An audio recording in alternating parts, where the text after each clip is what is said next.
نماز اور امام حسین علیہ السلام کے عنوان سے آج ہماری ساتویں مجلس ہے، اور کل میں نے آپ کو بتایا کہ اللہ تعالیٰ نے 10 حصے جو احسان کے رکھے تھے اس میں 9 حصے امام حسین علیہ السلام کو دیے، اور ایک حصہ خود اس کے پاس ہے جس میں وہ سب پر احسان کرتا ہے، اور اس کا احسان یہ ہے کہ اس نے اس کائنات کو خلق کیا، اس کائنات کو بنایا، اور اس کے بعد ہم سب لوگوں کو ایک دروازہ دکھایا جس کو دروازہ اہل بیت کہا جاتا ہے، اور ہم سب کو کہا کہ دیکھو اب اگر تمہیں باقی کی نعمتیں اور باقی زندگی میں اپنی خوشیاں وغیرہ چاہیے تو تمہیں اس دروازے سے رجوع کرنا پڑے گا۔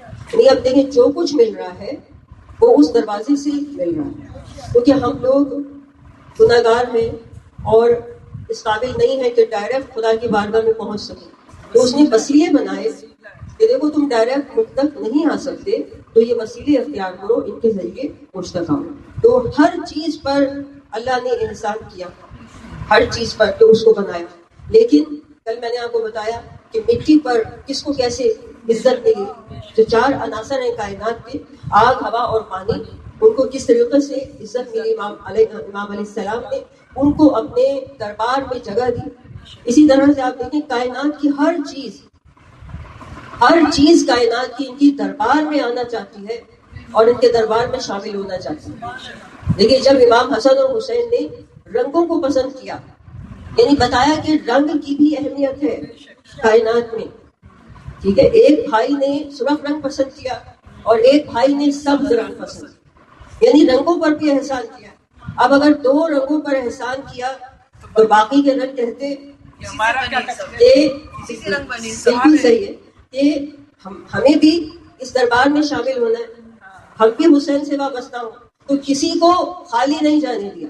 اگر آپ دیکھیں تو ہر رنگ عزا خانے میں شامل ہوتا ہے، ہر رنگ، لیکن کالا رنگ شکایت کرتا تو حسین نے کہا کہ مت گھبراؤ، ہمارے عزادار کالے کپڑے پہن کر آئیں گے۔ سفید رنگ اگر شکایت کرے تو سفید رنگ بھی شامل ہے، لیکن جیسے ہی محرم کا چاند ہوتا ہے تو عزا خانے سفید ہونے لگتے ہیں، ٹھیک ہے نا، سفیدی ہونے لگتی ہے، اور اس کے ساتھ ساتھ جیسے ہی چاند نکلتا ہے تو چاندنی بچ جاتی ہے، جس پہ آپ بیٹھے ہیں فرش سفید چاندنی، اس کو کہا جاتا ہے چاندنی کہا جاتا ہے۔ کب سے کہا جانے لگا؟ جب سے حسین سے منسوب ہوئی، کیونکہ حسین چاند ہیں اور ان کے عزادار ہالے ہیں جو چاند کے گرد ہوتے ہیں، اور جس پر آ کر وہ بیٹھتے ہیں وہ چاندنی ہے۔ امام حسین علیہ السلام کی خدمت میں بلند تر صلوات، اللہم صلی علی محمد وآلِ محمد۔ یہ دیکھیں ہر رنگ کے علم ہے، ہر رنگ کی پٹکے ہیں، یہ سب شامل کیا نا عزاداری میں، ہر رنگ کو شامل کیا، اور بتایا کہ جو ہم سے منسوب ہو جاتا ہے ہم اس کو تاریخ بنا دیتے ہیں۔ لیکن جو چیز منسوب ہو جائے بس وہ پھر عزاداری کے ساتھ جو بھی منسوب ہو گیا وہ تاریخ اس کی بن جاتی ہے۔ لیکن دنیا میں کیا خیمے نہیں کسی نے پہلے لگائے تھے؟ عرب میں تو خیمے لگتے ہی تھے، قرآن میں بھی ذکر ہے، تو لوگ خیموں سے واقف تھے، لیکن خیمہ تاریخ کا حصہ کب بنا؟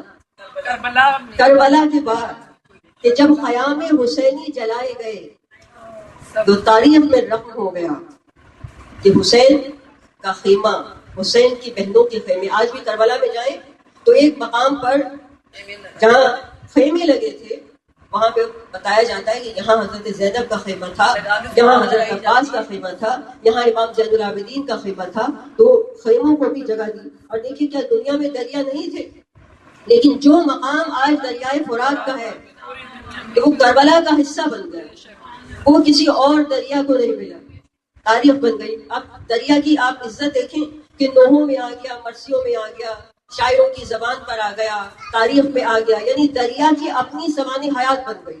کتابیں لکھی گئی ہیں باقاعدہ دریائے فرات، دریائے فرات پہ ان کے نام ہی یہی ہیں، کتابوں کی باقاعدہ کتابیں لکھی گئی ہیں۔ پھر دیکھیں زمین کربلا، اس کو کیا مقام ملا؟ زمین کربلا وہ جنت معلیٰ بن گئی، تو اس کو پروردگار نے اتنا بڑا مقام دے دیا کہ جہاں امام حسین علیہ السلام اور ان کے ساتھی دفن ہوئے تو پروردگار عالم نے کہا کہ اب اس کی تاریخ بھی پوری دنیا کی تاریخ میں افضل ترین قرار پائے گی۔ زمین کربلا اتنی افضل ہو گئی، درود پڑھ لیجیے ایک مرتبہ۔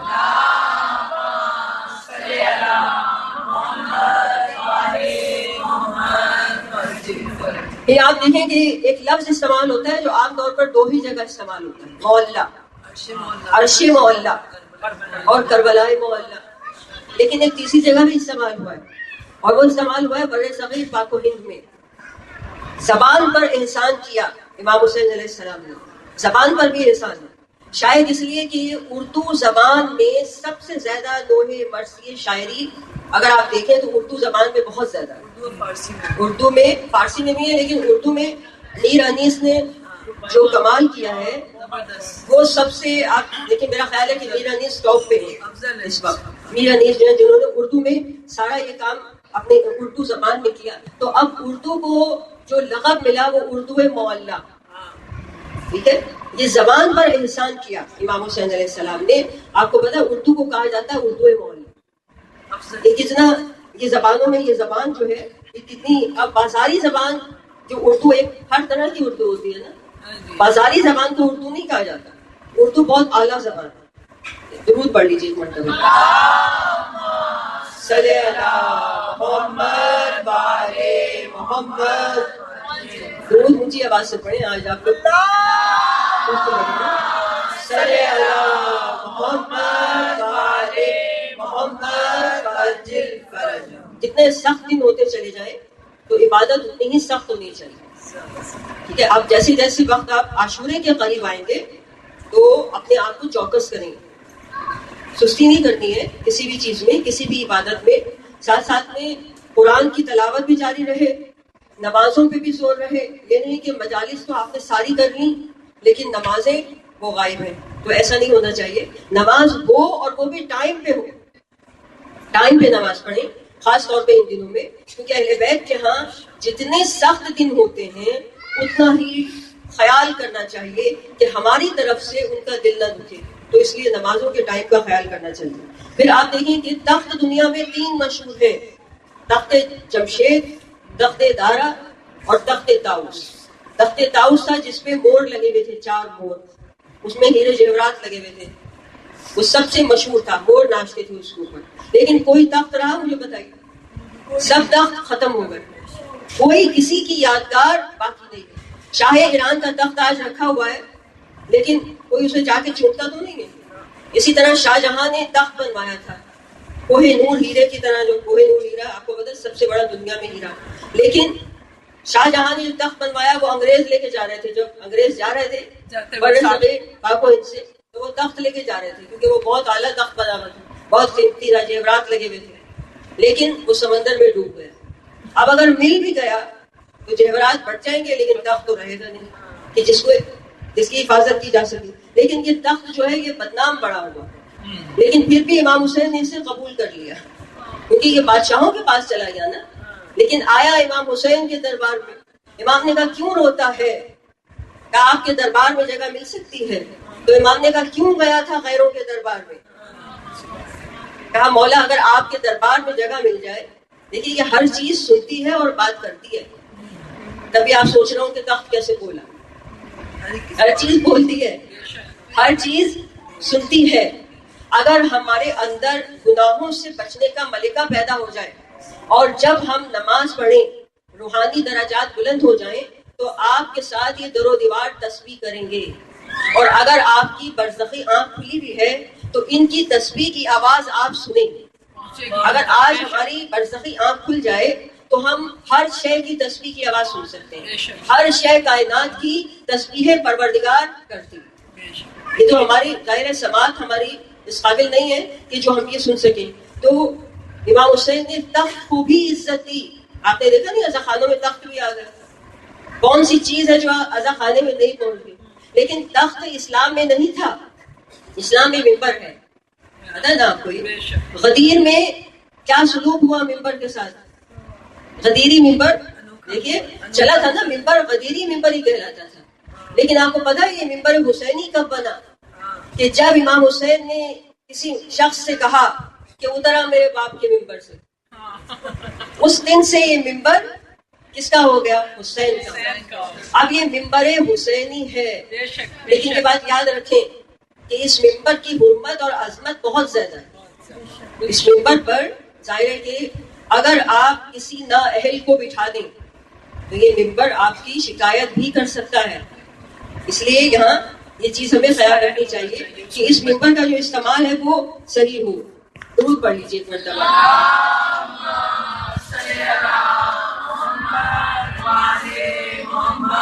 سب مل کے بابا سے درود پڑھیں.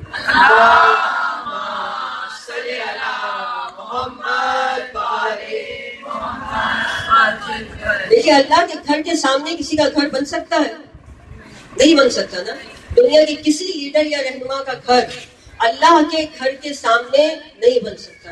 لیکن بتائیے یہ ہمارے امام بارگاہیں بنی ہوئی نہیں ہوتی، خدا کے گھر کے ساتھ بنی ہوئی ہوتی. مسجد زرار توڑی گئی تھی، قرآن میں دیکھیے سورہ توبہ میں موجود ہے. مسجد زرار بنی تھی، اس کو حکم آیا توڑنے کا کہ جاؤ جا کے اسے توڑ جاؤ. حضرت علی گئے تھے توڑنے کے لیے. کیوں توڑی گئی تھی؟ اللہ کا گھر تھا، لیکن چونکہ بنا تھا رسول خدا کو تکلیف پہنچانے کے لیے، اس لیے کہا کہ اسے توڑو جا. لیکن آج آپ دیکھیں کہ ہماری امام بارگاہیں کیوں بنی ہوئی ہیں؟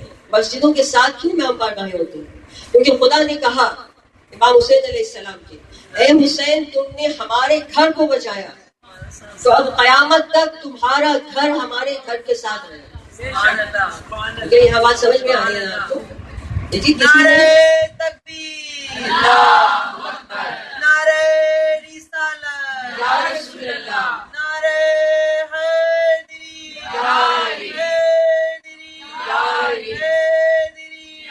امام زمانہ کی خدمت میں بلند تر صلوات. صلی اللہ محمد وآلِ محمد وعجل فرجہ. علامہ عالم امام کے ظہور میں تاجیل فرمائے اور ہم سب ان کے پرچم ولایت تلے جمع ہیں.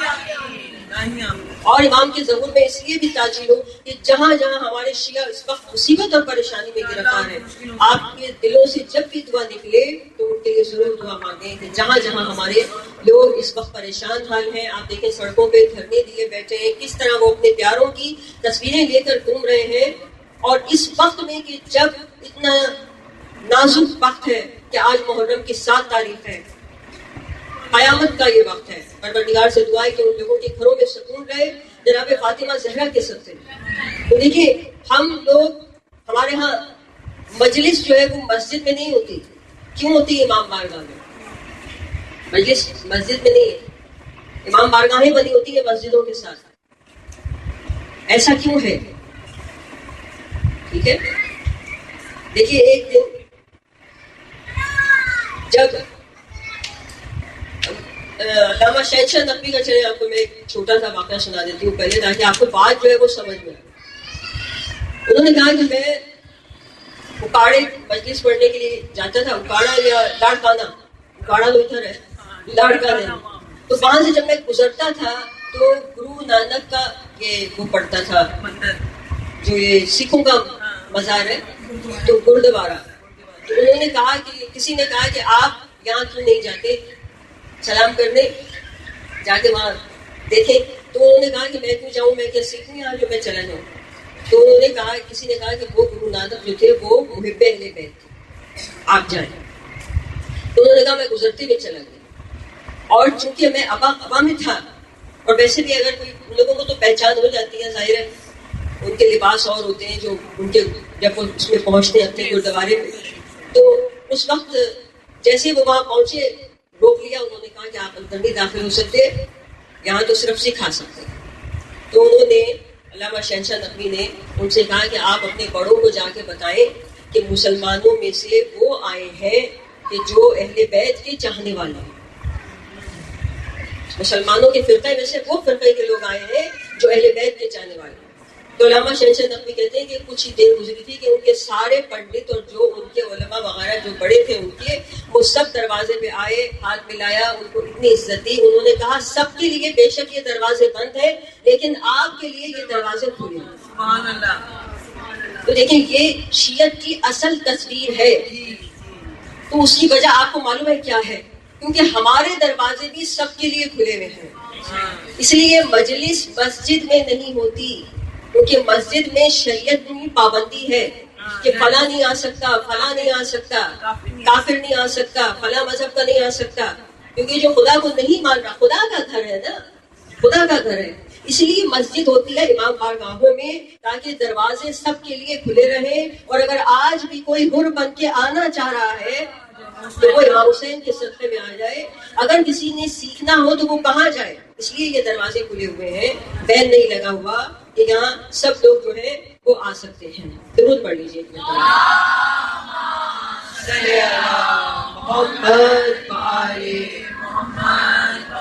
ابھی جو ہم نماز کا ٹاپک لے کے چل رہے ہیں تو اس میں آج میں آپ کو یہ بتاؤں کہ جب زمانے کے امام سے سوال کیا گیا کہ مولا نماز میں ہم کون سے سورے پڑھیں، تو آپ نے فرمایا کہ پہلی رکعت میں آپ الحمد کے بعد سورہ قدر پڑھیں اور دوسری میں الحمد کے بعد سورہ توحید پڑھیں.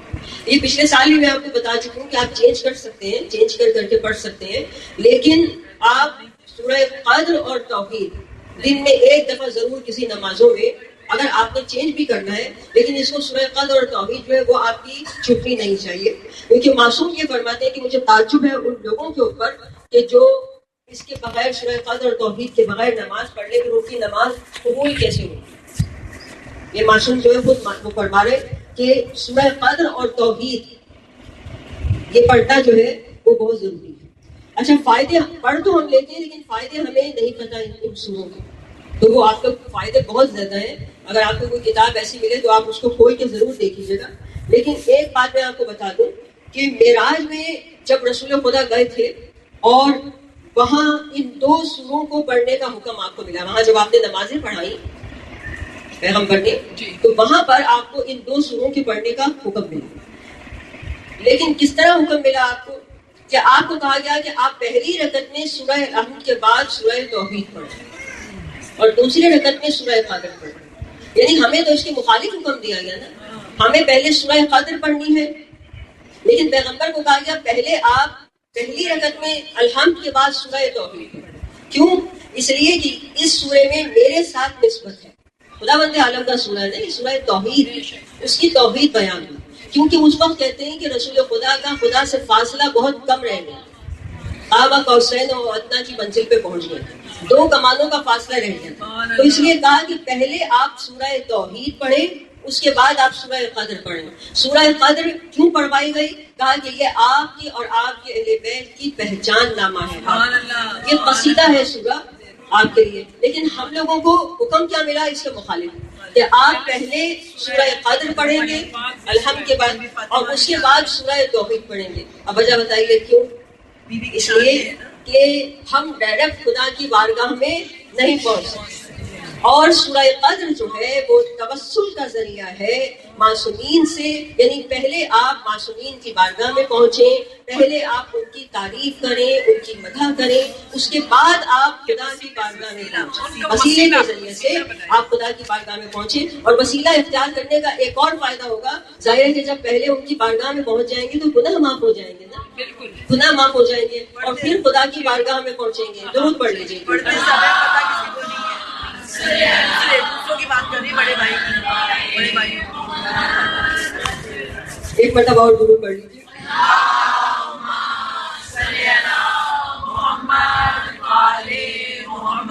اچھا ایک چیز آج میں آپ کو اور بتا دوں کہ نمازوں میں جہر و اخفات کے مسئلے کا خیال رکھیے. یعنی کچھ نمازیں ہماری ایسی ہیں جو بلند آواز میں پڑھی جاتی ہیں اور کچھ آہستہ پڑھی جاتی ہیں. ان میں نماز ظہر و عصر آہستہ پڑھی جاتی ہے، مگر اتنی آہستہ نہیں جیسے اپنے کان میں آواز آپ کی جا رہی ہے. کچھ لوگ بالکل اسٹل ہو جاتے ہیں، بالکل آواز نہیں نکال رہے ہوتے، تو وہ چیز غلط ہوتی ہے. آواز اتنی ہو کہ آپ کے کان میں کم سے کم آپ کو سمجھ میں آ رہا ہو کہ آپ کیا پڑھ رہے ہیں. ظہر اور عصر کی نمازیں آپ نے آہستہ پڑھنی. لیکن خواتین کے لیے حکم ہے کہ اگر نامحرم موجود ہو تو آپ کو اختیار ہے، آپ اس وقت میں وہ ہلکی آواز میں پڑھیں گے، چاہے وہ نمازیں اونچی آواز والی ہو. 3 نمازیں اونچی آواز کے ساتھ ہیں اور 2 نمازیں خاموشی کے ساتھ. ٹھیک ہے نا؟ 2 رکعتیں جو پہلی ہیں وہ آپ نے فجر اور مغرب عشاء اس میں بلند آواز سے آپ نے پڑھنا. یعنی جتنی بلند آواز، ایسی نہیں کہ چیخنے آپ لگے، جس طرح سے آپ بولتے ہیں اس طریقے سے. ظہر اور عصر کی نماز خاموشی کے ساتھ اور 3 نمازیں فجر اور مغرب عشاء. یہاں خواتین کو صرف یہ سہولت ہے کہ اگر مرد موجود ہے، کوئی نامحرم موجود ہے تو آپ ہلکی آواز میں پڑھ سکتے ہیں، لیکن مردوں کو بالکل بھی نہیں ہے. مردوں کو یہ حکم ہے کہ اگر انہوں نے ہلکی آواز میں پڑھی ہیں نمازیں فجر مغرب عشاء تو نماز باطل ہوئے گی. البتہ یہ اور بات ہے کہ بیچ میں اگر کہیں جیسے ہلکی آواز میں شروع کر دی اور بیچ میں کہیں خیال آ گیا کہ ہم نے تو بلند آواز سے پڑھنی تھی تو وہاں سے بلند آواز سے شروع کر سکتے ہیں. تو اب یہاں پر یہ دیکھیں کہ یہ مسئلہ شروع کیسے ہوا کہ بلند آواز سے نماز پڑھنی ہے اور کون سی نماز ہلکی آواز میں پڑھنی ہے. تو 8ویں معصوم یہ فرماتے ہیں، فضل ابن شیاد کی روایت ہے، صلی اللہ محمد وآل محمد، کہ چونکہ فجر اور مغرب عشاء کی نمازیں جو ہیں وہ رات کے وقت ہوتی ہیں، اندھیرے میں ہوتی، اندھیروں میں ہوتی تھی. ان زمانوں میں تو اور اندھیرا ہوتا تھا، اور ابھی پتہ نہیں ہمارے ملک میں آگے کیا بننے جا رہا ہے. ٹھیک ہے، تو یہاں بھی کہیں لوڈ شیڈنگ، اول تو خدا کا شکر ہے کہ پہلے سے بہت بہتر حالات ہے، لیکن اگر آگے دعا کریں کہ آگے اور زیادہ بہتر ہو جائے. تو ان زمانوں میں چونکہ بہت اندھیرا ہوتا تھا، راستے سے گزرتے ہوئے لوگوں کو پتہ چل جائے کہ کہیں پہ لوگ نماز پڑھ رہے ہیں، اس لیے حکم آیا کہ جو نمازیں اندھیروں کے ٹائم پہ ہے وہ بلند آواز سے پڑھی جائیں، اور جو دن میں ہے ظہر اور عصر کی، چونکہ اس میں ہر چیز نظر آ رہی ہوتی ہے، تو وہ ہلکی آواز میں پڑھی جائیں. تو اب یہاں پر جمعے کے دن البتہ آپ کو میں بتا دوں کہ ایک سہولت ملی ہوئی ہے کہ جمعے کے دن نماز ظہر، صرف نماز ظہر، عام دنوں میں تو وہ آپ کو ہلکی آواز میں پڑھنا، لیکن صرف جمعے میں نماز ظہر آپ مستحب ہے کہ بلند آواز سے پڑھنا. اور وہ کیسے آپ کو سہولت ملی کہ شب معراج جب پیغمبر گئے معراج کے سفر پر تو وہ جمعے کا دن تھا. جب آپ وہاں پر گئے جمعے کا دن تھا تو اللہ کا حکم آیا کہ پیغمبر آپ نماز پڑھائیں فرشتوں سے. تو جب آپ نے نماز پڑھائی تو پروردگار نے کہا کہ ان فرشتوں کو آپ، نماز ظہر کا وقت تھا، کہ آپ بلند آواز سے نماز ظہر پڑھیں تاکہ فرشتوں کو ان سوروں کی اہمیت کا اندازہ ہو. تو پیغمبر نے نماز ظہر بلند آواز سے پڑھی جو پہلی 2 رکعتیں ہیں، اور اس کے بعد حکم ہوا کہ اب نماز عصر جو ہے وہ آپ آہستہ آواز میں پڑھیں، کیونکہ اب فرشتوں کو پتہ چل چکا ہے اور کوئی نیا فرشتہ جماعت میں شامل نہیں ہوا. تو اس لیے جمعے کے دن مستحب ہے کہ آپ جمعے کے دن نماز ظہر اونچی آواز میں پڑھ سکتے ہیں. تو اس سے آپ دیکھیں کہ اگر ہم یہ پڑھتے ہیں گھر میں، خواتین کو صرف یہ خیال رکھنا ہے کہ کوئی نامحرم نہ ہو، تو اس سے برکتیں گھر کے اندر ہوتی ہیں جب آپ پڑھتے ہیں، جب آپ سورے پڑھتے ہیں. لیکن البتہ شرط وہی ہے کہ سوروں کی تلاوت آپ صحیح کر رہے ہیں. ٹھیک ہے، سوروں کی میں نے کل آپ کو ہوم ورک دیا تھا نا کہ آپ نے سورہ قدر اور سورہ توحید، اس کو آپ نے ضرور اپنے گھروں پہ جا کے سننا ہے، اس کی تلاوت ضرور سنیے، ضرور پڑھ لیجیے گا.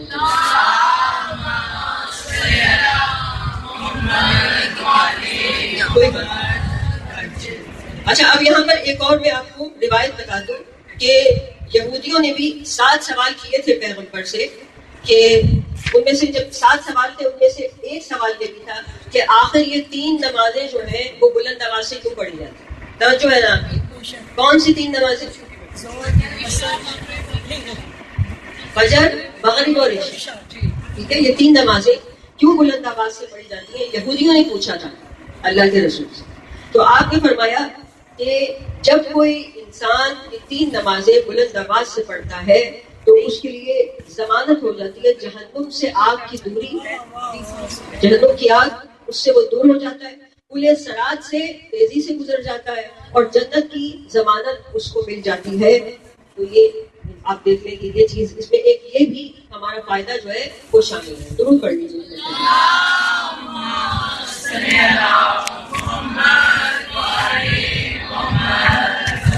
ایک مرتبہ بہترین سے ضرور پڑھیں تاکہ حضرت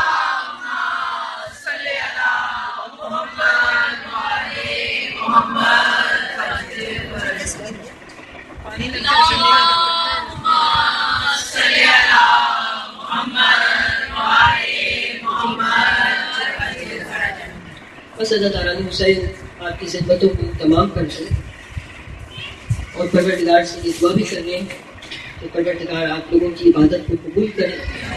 جو آپ لوگ اپنے گھروں سے آتے ہیں اور بیوی کو پرسہ دیتے ہیں، آ کر میری دعا ہے کہ آپ سب لوگوں کا اس کا بہترین اجر ملے. اور یہ پرسہ دینا جو ہے یہ بہت بڑی خوش نصیبی کی بات ہے، کیونکہ حبیب ابن مظاہر نے اس بات کی تمنا کی جنت سے جب انہوں نے دیکھا کہ کس طرح لوگ آتے ہیں مجالس میں قرصہ دیتے ہیں، جناب زینب کو قرصہ دیتے ہیں. تو انہوں نے کہا کہ مجھے بھی تمنا ہے کہ میں اس طرح مجلس میں آؤں اور جناب زینب کو قرصہ دوں، کیونکہ جناب زینب کو قرصے کا ارمان بہت زیادہ ہے، اس لیے یہ قرصہ دیا جاتا ہے.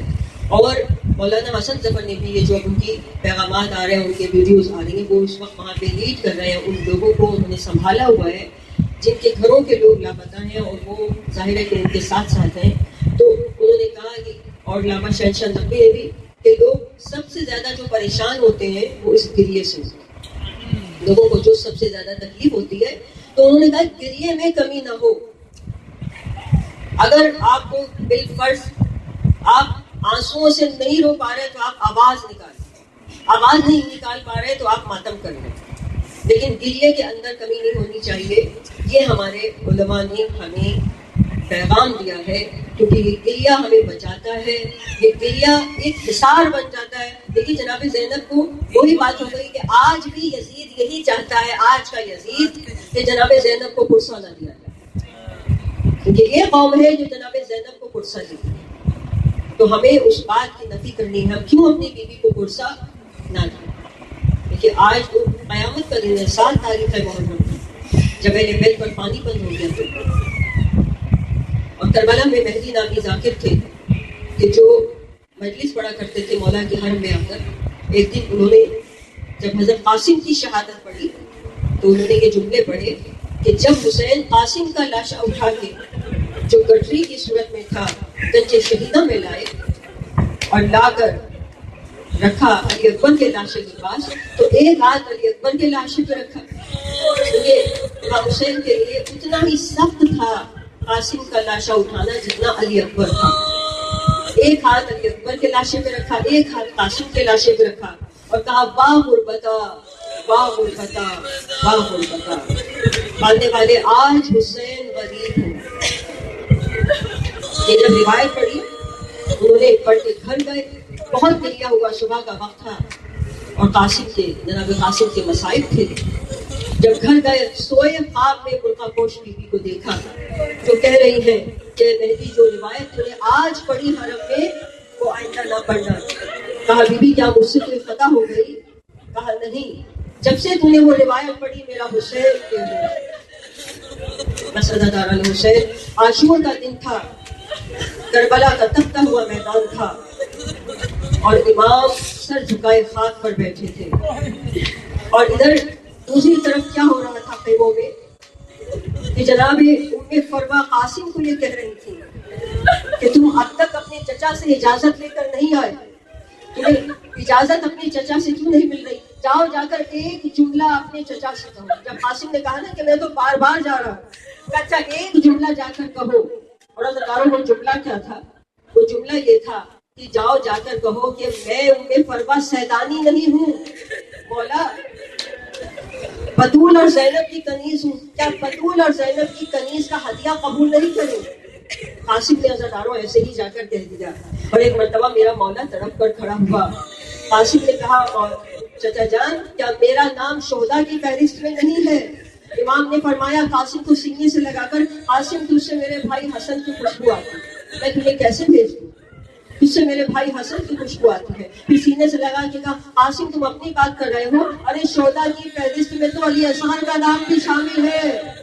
ہاشمی غیرت تھی نا. ایک مرتبہ جلال آیا، کہا چچا جان کیا یہ فوجی ہمارے خیموں میں گھس آئیں گے؟ کہا بیٹا حسین کی زندگی میں کس کی مجال ہے، تم ہمارے خیموں میں آ جائے.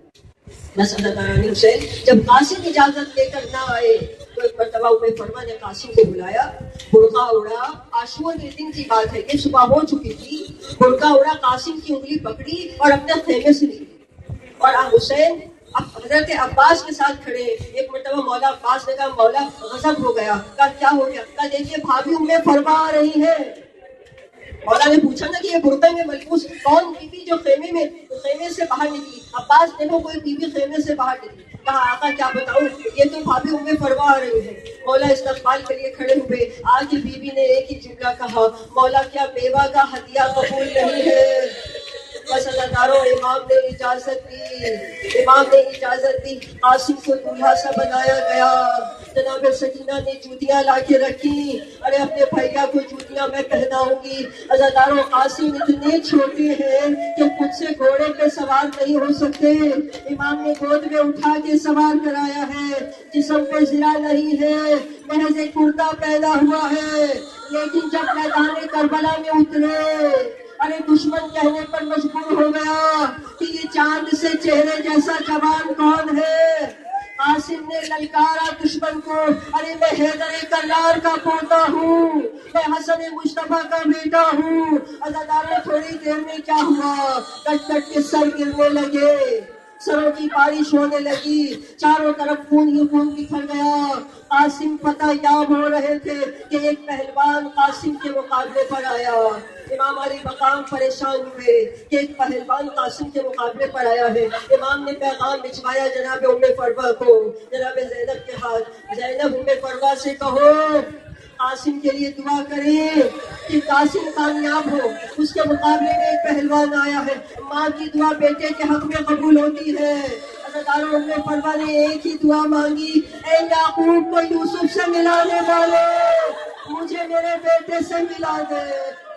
عزاداروں قاسم فتح یاب ہو کے آئے، ماں سے ملے، لیکن عزاداروں اب جو ماں نے رخصت کیا نا، جس طرح سے رخصت کیا وہ بیان نہیں ہو سکتا۔ آج عزاداروں مہندی جگہ جگہ حضرت قاسم کی مہندی ہوگی، یہ مہندی حضرت قاسم کی کیوں نکالی جاتی ہے؟ کیونکہ جب مدینے میں کپڑے والے آتے تھے نا، کپڑا بیچنے آتے تھے، تو امام علی مقام جو تھان کے تھان ہوتے تھے کپڑوں کے، وہ جناب ام فروہ کو دے دیتے تھے، ام فروہ کو بھجواتے تھے۔ ام فروہ پسند کر رہی تھی کپڑے، وہ کہتی تھی مولا مجھے بھجوایا کرے، میں قاسم کی قبائیں سی رہی ہوں، جب قاسم دولہا بنیں گے نہ جانے کون سی پسند آ جائے۔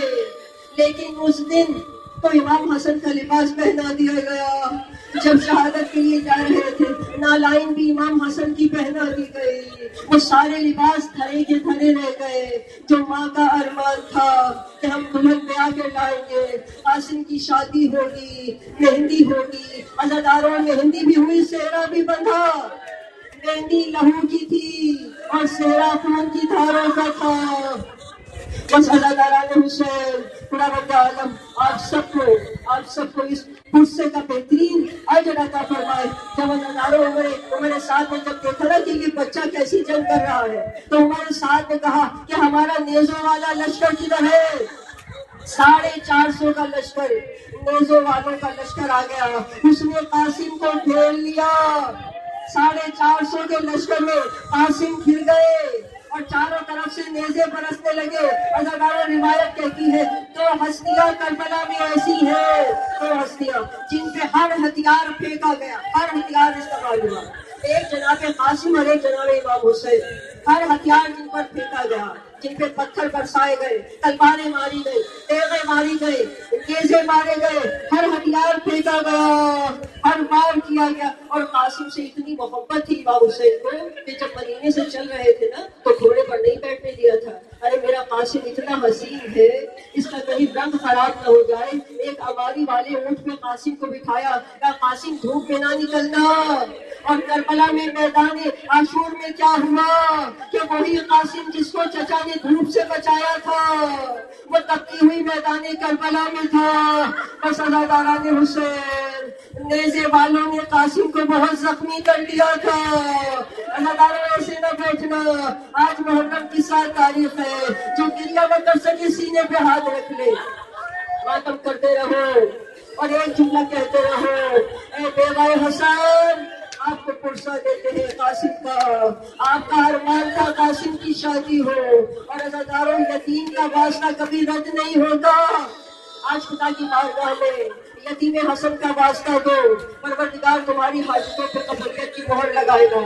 اور پروردگارہ تجھے یتیم حسن کا واسطہ، تجھے قاسم کے پامال لاشے کا واسطہ، ارے زیارت نائیہ میں زمانے کے امام نے سلام بھیجا ہے، سلام بھیجا ہے قاسم پر کہ میرا سلام ہو اس شہید پر کہ جسے زندگی میں روند ڈالا گیا، جس کو زندگی میں اس کی گھوڑے توڑ گئے۔ اس لیے کہ جب قاسم نے آواز دی نا عزاداروں، جب قاسم اتنے چھوٹے تھے، تاریخ کہتی ہے کہ گھوڑے سے گرتے ہوئے کہا اماں میں گر گیا، اماں میں گر گیا۔ تاریخ نے ہر شہید کا جملہ ایک لکھا، جو ہر شہید کا آخری جملہ ہوتا تھا. ہر شہید نے جو آخری جملہ کہا، قاسم کا آخری جملہ کیا تھا؟ چچا مجھے بچائیے. ارے راوی کہتا ہے مسلسل یہ آواز آ رہی تھی، چچا مجھے بچائیے، چچا مجھے بچائیے. ادھر حسین نے تلوار نکالی، ادھر عباس نے تلوار نکالی، فوجیں بھاگی، فوجیں بھاگی، تو ادھر دین حسن پامال ہو گیا، قاسم کا جسم روندا گیا. اب حسین مقتل میں کھڑے ہوئے، آواز دے رہے ہیں، قاسم تمہاری آواز نہیں آ رہی، چچا بلا رہا ہے. ارے کوئی جواب نہ آیا. پھر کہا قاسم آواز دو، پھر کوئی جواب نہ آیا. امام نے کہا بوڑھا چچا بلا رہا ہے، قاسم جواب دو. ارے کوئی جواب نہ آیا. امام نے کہا قاسم امام وقت بلا رہا ہے. قاسم کی لاش کے ٹکڑے ہوا میں اڑنے لگے اور ٹکڑے سے آواز آئی، السلام علیکم یا ابا عبداللہ. میرے مولا نے قاسم کی لاش کے ٹکڑوں کو جمع کیا، ایک کٹری سی بنائی، مقتل میں لا کے رکھا. ایک ہاتھ علی اکبر کے لاشے پہ رکھا، ایک ہاتھ قاسم کے لاشے پہ رکھا. کہا ماں غربتا، ماں غربتا، ماں غربتا. یا اللہ آج حسین غریب ہو گیا، اس کا اکبر نہ رہا، اس کا قاسم نہ رہا. انا للہ و انا الیہ راجعون.